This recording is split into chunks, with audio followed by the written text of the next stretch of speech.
For nearly 5 decades, Angus Young has been the electrifying heartbeat of AC/DC.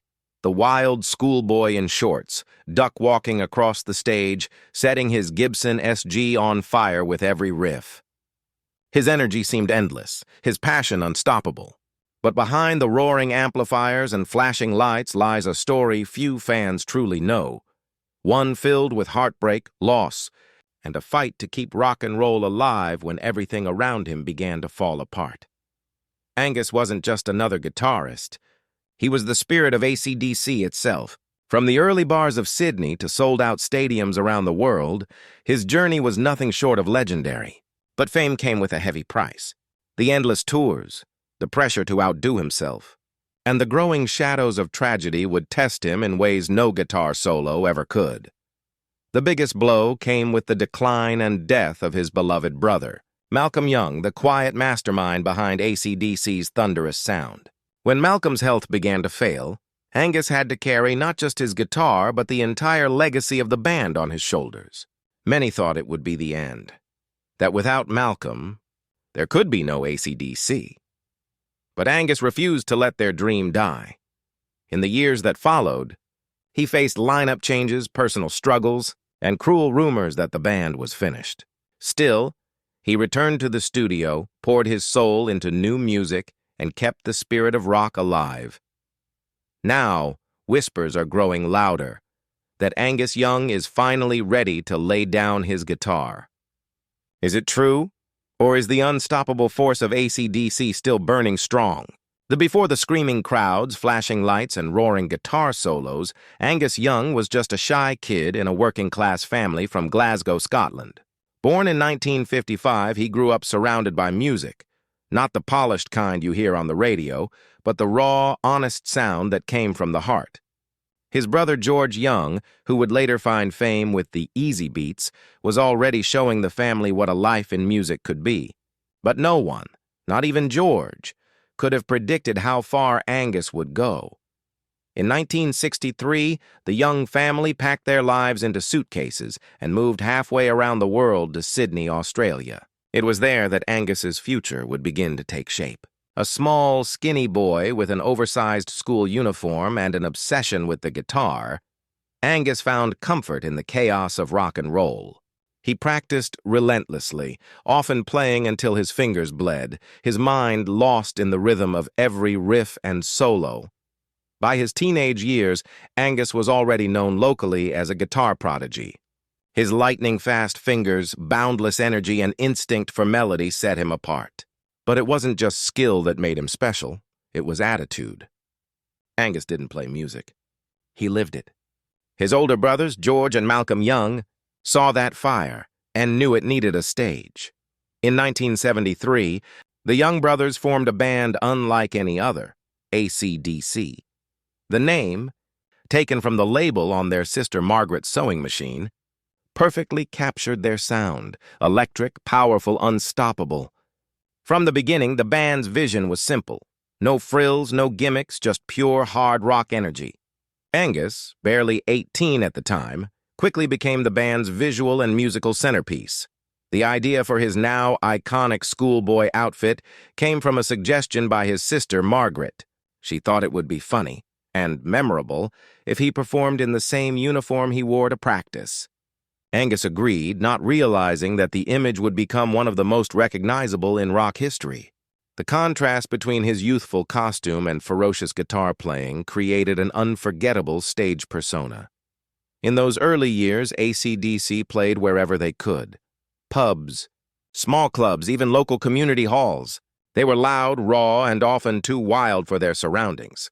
But audiences loved them. Angus would leap, duck walk, and spin across the stage like a man possessed, channeling the spirit of Chuck Berry and the chaos of pure rock and roll. It didn't take long for AC/DC to break through. Their debut album, High Voltage, 1975, introduced the world to their electrifying sound. But it was their live performances that truly made them legends. Every night, Angus poured every ounce of himself into the music. His energy was contagious, his playing flawless, his presence magnetic. He wasn't just a guitarist, he was a storm in motion. But behind the screaming guitars and wild antics, Angus was deeply disciplined. He and Malcolm worked tirelessly to perfect their sound. While Malcolm handled rhythm and structure, Angus brought fire and spontaneity. The two brothers shared a bond stronger than blood, a creative connection that would define AC/DC's identity for decades. Their rise to fame wasn't easy. The band faced rejection, criticism, and financial struggles. Many critics dismissed them as too loud, too aggressive, too simple. But Angus and Malcolm didn't care. They weren't chasing trends. They were building something timeless. And slowly, the world began to take notice. By the late 1970s, albums like Let There Be Rock and Highway to Hell had turned AC/DC into global superstars. Angus, the eternally youthful schoolboy, had become the face of rock rebellion, a symbol of unfiltered energy and defiance. But fame, as always, came with a price. The relentless touring schedules, the pressure to keep pushing boundaries, and the growing weight of expectation began to take a toll on everyone, especially Angus and Malcolm. Still, in those early years, they were unstoppable. AC/DC wasn't just a band. It was a brotherhood. And at its center stood Angus Young, the small man with the giant guitar, carrying the fire of rock and roll into every corner of the world. He had risen from a quiet boy in a struggling family to one of the most electrifying performers on the planet. But what lay ahead, the loss, the heartbreak, and the relentless battle to keep the band alive, would test him in ways he could never have imagined. A truth about what really happened to Angus Young will shock even his most loyal fans long. Before the stadium lights and platinum records, Angus Young and his brother Malcolm were just two kids in a noisy household, united by a single passion, music. They didn't dream of fame or fortune. They dreamed of sound, loud, raw, and alive. And together, they built one of the most powerful brotherhoods in rock history. From the very beginning, Malcolm was the architect. Calm, disciplined, and focused, he laid the foundation for AC/DC's unmistakable sound. Simple, tight, and driven by rhythm. Angus, on the other hand, was the spark, the lightning bolt that turned Malcolm's precision into pure fire. Together, they became an unstoppable force, one the heartbeat, the other the electricity that ran through it. When AC/DC began to rise in the mid-1970s, it wasn't the flashy guitar solos or wild outfits that made them special. It was the chemistry between the young brothers. They didn't need to speak to understand each other. On stage, one riff from Malcolm was enough to send Angus into a frenzy. Off stage, they balanced each other perfectly. Malcolm, the steady captain steering the ship, and Angus, the wild storm that powered it.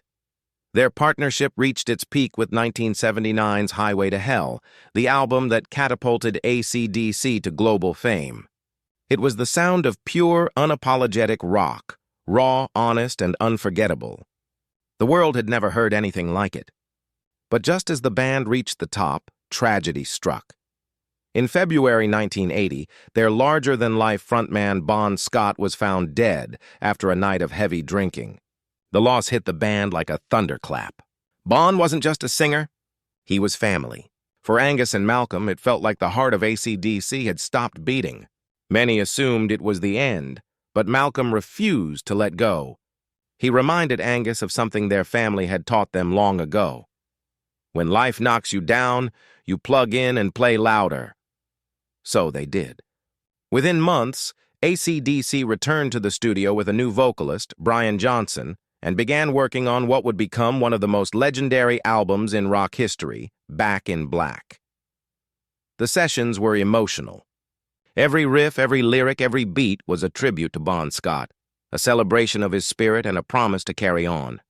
When the album was released in July 1980, it exploded like dynamite. Back in Black became one of the best-selling albums of all time, and Angus's fiery solos, paired with Malcolm's ironclad rhythm, turned AC/DC into immortal legends. But success never came easy. The relentless touring, the endless studio sessions, and the constant demand for new music began to wear them down. Yet through it all, Angus and Malcolm stood side by side, brothers, bandmates, and best friends. Their bond was forged in hardship, strengthened by shared dreams. and tested by the weight of fame. Malcolm, though quiet and reserved, was the true backbone of AC/DC. He handled the business side, made the tough decisions, and kept the band grounded. Angus, meanwhile, became the face, the showman who carried the crowd and embodied the chaos of rock itself. But both knew that one couldn't exist without the other. As the years rolled on, the hits kept coming. For those about to rock, who made who? The razor's edge. The young brothers' chemistry remained unbreakable. But behind the amplifiers, time was beginning to take its toll. Malcolm started showing signs of fatigue, struggling to remember riffs and losing his sharp edge during rehearsals. At first, Angus brushed it off, and after all, they'd both been through decades of grueling tours. But as the forgetfulness worsened, it became clear something was wrong. In 2014, Malcolm was diagnosed with dementia, a cruel disease that slowly robbed him of the very thing he loved most, his music. For Angus, it was unbearable. The brother who had built the band beside him, who had guided him through every storm, was slipping. The days after Malcolm's passing were some of the darkest Angus had ever known. Friends said he barely spoke. The iconic guitarist, once bursting with energy and fire, sat in silence, staring at old photos, listening to demos Malcolm had recorded years ago. He wasn't just grieving his brother's death. He was mourning the end of an era. "I lost my partner in crime," Angus later admitted in an interview. "Malcolm wasn't just my brother, he was the sound of AC/DC. Every time I plug in my guitar, I hear him." Behind the scenes, the band's future seemed uncertain. Fans wondered if AC/DC could ever go on. Without Malcolm, the heart of their thunderous rhythm was gone. And just when it seemed Angus might step away too, tragedy struck again. In 2017, just weeks before Malcolm's death, their older brother George Young, who had produced several of their early albums, also passed away. Two brothers, both mentors, and gone within days of each other, Angus was shattered. For months, he stayed out of the public eye, quietly reflecting on his family's legacy. But slowly, something began to stir inside him. The same determination that had carried him through every storm before. He remembered Malcolm's final words to him, spoken before dementia took his voice completely. "Keep it going. Angus, don't stop playing." Those words became Angus's mission. So, in 2018, he began working quietly on what would become a tribute not just to Malcolm, but to the brotherhood they had built through music. With the blessing of the Young family, Angus reunited with longtime members Brian Johnson, Phil Rudd, and Cliff Williams to record a new album using riffs and song, ideas that Malcolm had left behind before his illness.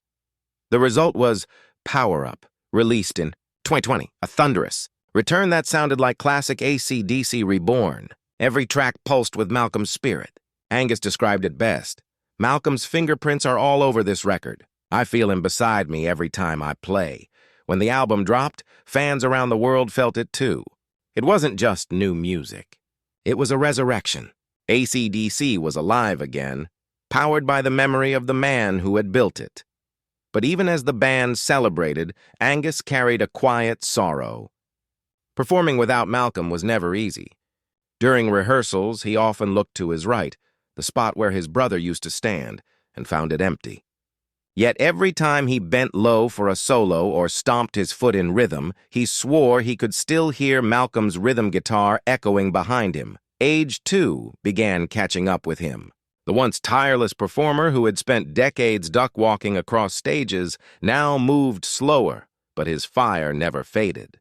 Reporters began asking if AC/DC would finally retire after Power Up. Angus's response was simple: "I'll stop when the strings break and the lights go out. Until then, I'll play for Malcolm." Those who know him best say that's exactly what he'll do. Today, when Angus walks on stage, dressed in his schoolboy uniform, he's no longer just the face of AC/DC, he's the living embodiment of his brother's legacy. Every riff is a message, every solo a tribute. Because for Angus Young, rock and roll was never just about fame or fortune. It was about love, a love for music, for his band, and above all, for the brother who made it all possible. And though the thunder may quiet one day, The spirit of the young brothers will forever echo through every amplifier that dares to play the opening chords of Back in Black. Time has a strange way of catching up with even the loudest souls. For Angus Young, now in his late 60s, the roar of the crowd may have softened, but the spirit that defined him still burns like electricity through a live wire.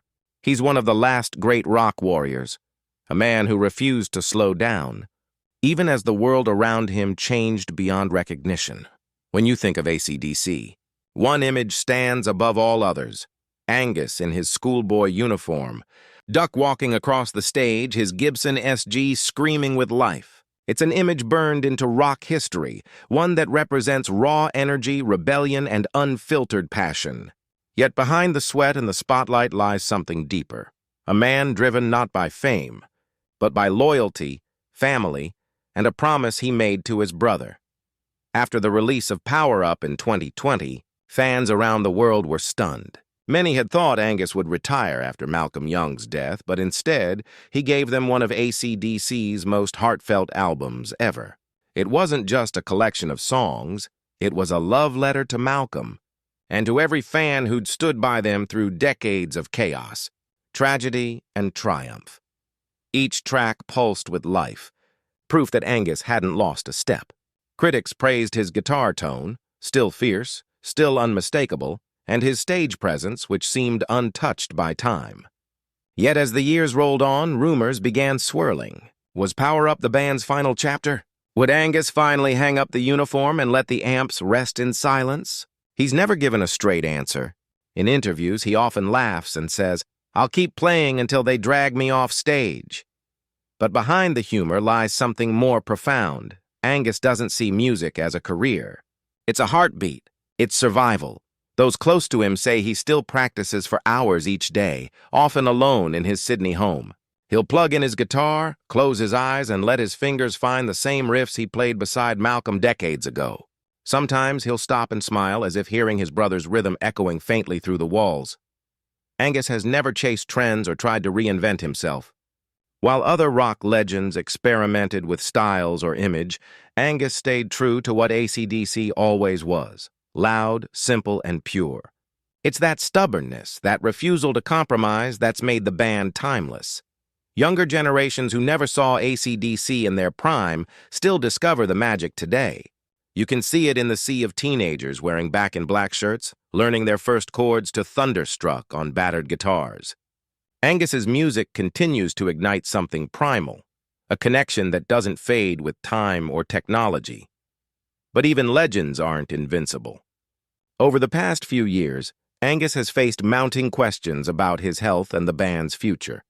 His bandmates have grown older, touring has become harder, and fans worry that every concert might be their last.